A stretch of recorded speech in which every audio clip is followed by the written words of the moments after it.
guys. So today, sa inyo pong lahat mga tito and tita na nanonood sa amin, para din po sa inyo ito. So Johan, good luck! Sandali anak, iset muna natin yung camera natin. Yeah, like that. 1, 2, 3, go!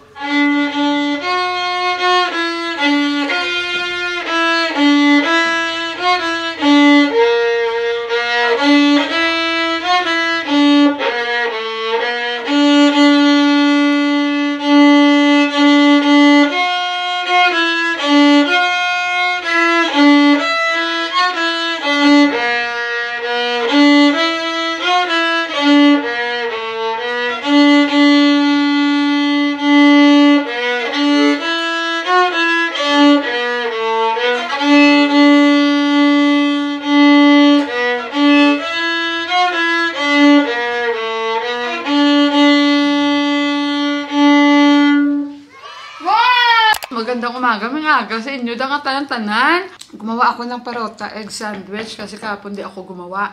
So, kumain na kami lahat. Si Bua, masaya din. Kain din si Bua dito. Si Deepak, ginising ko din. And today is holiday dahil Jatra. Yung Jatra, paano ko ba explain sa inyo guys? Kasi alam niyo naman, napakadami nilang paniniwala dito. And mahirap siya i-explain, no? Kasi parang every time sinicelebrate nila itong Jatra na ito, hindi ko ito naintindihan guys talaga. So basta holiday today because of Jatra Festival. Wala silang pasok niyan. So again, dedicated to Tita Japan and syempre to all of you guys. Kaya ayan, I'm very happy dahil si Johan, magaling na talaga siya guys. And of course, thank you din sa teacher ni Johan dahil talagang tinutukan niya talaga yung mga bata. Ang galing talaga nilang mag-violin. So, I'm very happy. Congratulations. So, ayan guys, ito na yung dugtong ng video natin kagabi. Dahil sobrang pagod namin. Actually, yung video na yon dapat dugtong pa yun nung una kong vlog. Pero kasi na-late na talaga ako sa pag-upload ulit. So, ayan guys, no, not now, no. Kasi lollipop, ang aga mag-lollipop. Sinasabihan ko siya lagi na, pag gusto mo magkain ng lollipop lagi, tapos ayaw mo pumunta ng dentista, hindi po pwede yun kasi matatakot ka lalo pag sasabihan kita na kain ka lang kain ng candy tapos dadalhin kita sa dentista. Pero si Johan, yung ngipin niya, hindi pa siya pwedeng mag-brace, sabi ng ortho sa akin, mga 12 years old siya guys. So, 11. Guys, hapon na dito. Tingnan nyo, may kumagat kay Deepak ng insekto. Tingnan nyo, oh, dito. Oh, kahapon na-notice ko ito. Ang laki. Akala ko na niya lang ba, na sandal niya itong siko niya. Pero parang hindi normal. Oh, tingnan nyo, oh, meron pa, oh. Oh, ayan, oh. Maputi kasi si Deepak, guys, no? Kaya yung siko niya, hindi ba maitim? Kita ko agad ba pag may mga ganyan-ganyan kasi kakulay ito ni Ama, guys. Maputi si Ama. So, si Deepak sa tatlo pala sila. Siya yung maputi. May itim lang ito dahil akyat siya ng akyat ng bundok. Hindi nagsisunblock. Itong kumagat sa kanya, hala, kumikidlat. Oh, sabi ko, we have to go for check-up. Ayan, oh, ayaw niya, oh. You are my love. I'm, guys. Guys, it's a bad weather today para sa amin. At syempre guys, dahil monsoon na, nagsisimula na talaga guys, maulan na dito. At alam nyo ba guys, ang problema ngayon, ayan smelling dito sa amin. Yung usbong ba? Ano ba sa Tagalog ang tawag doon? Johan? You say excuse naman anak, nagbe-burp si Johan ba? Tapos tawa siya. Guys, yung amoy ng pupo ba guys, ng dumi ng baka. Mas lalo para siyang lumakas kasi nga maulan. Yung amoy ba guys, parang nalabas talaga. Kaya yan ang problema ngayon. Sinasarado ko itong bintana. So ngayon gusto namin mag-snacks. Sawa na kami guys sa mumu tsaka pansit.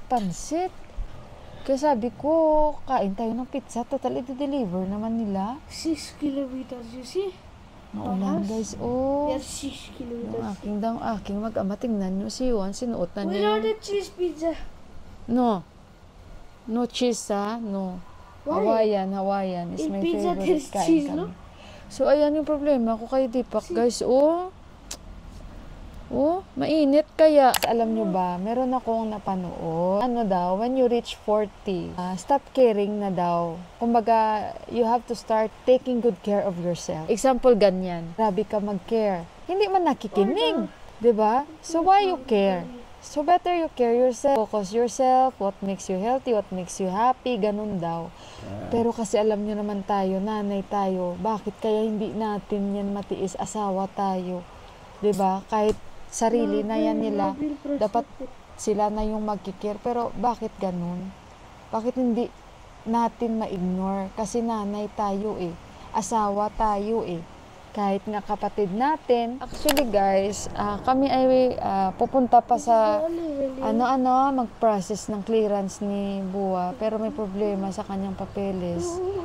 Gawa nga ng syempre yung marriage certificate nila hindi na register. So yan ang hinihingi, isa sa mga documents. Magmula dito, hindi sa Amerika hindi hinihingi. Dito para ma-process yung clearance ni Bua ba sa mga documents dito. Ang hirap kasi dito, Yuhan, please, I'm vlogging, anak.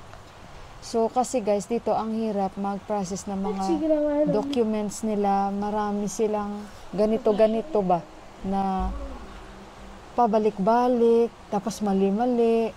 So, ngayon, ito yung problema dahil wala, yung marriage certificate nila ni Bua, hindi naka-register, no? So, yan ang pinaka-main para ma-process yung mga police clearance, kung ano pang mga ibang documents ni Bua. Kasi yan ang hinihingi. So, pag wala yan, hindi matuloy-tuloy yung pagpa-process ng ibang documents na hinihingi. So, kailangan meron silang ganyan. Siyempre guys, katulad sa atin, katulad sa papa ko, yung birth certificate niya noon, hindi pa uso yung mga registration. Sa atin nangyayari din yan, 'di ba? Yung huli late registration, yung mga birth certificate. How much more dito guys sa Nepal? Hindi uso sa kanila yan. Kumbaga ngayon na lang na parang nag-aano na sila kahit papaano, yung parang upgrade na sila. Pero malayo na sa atin kung i-compare mo ba.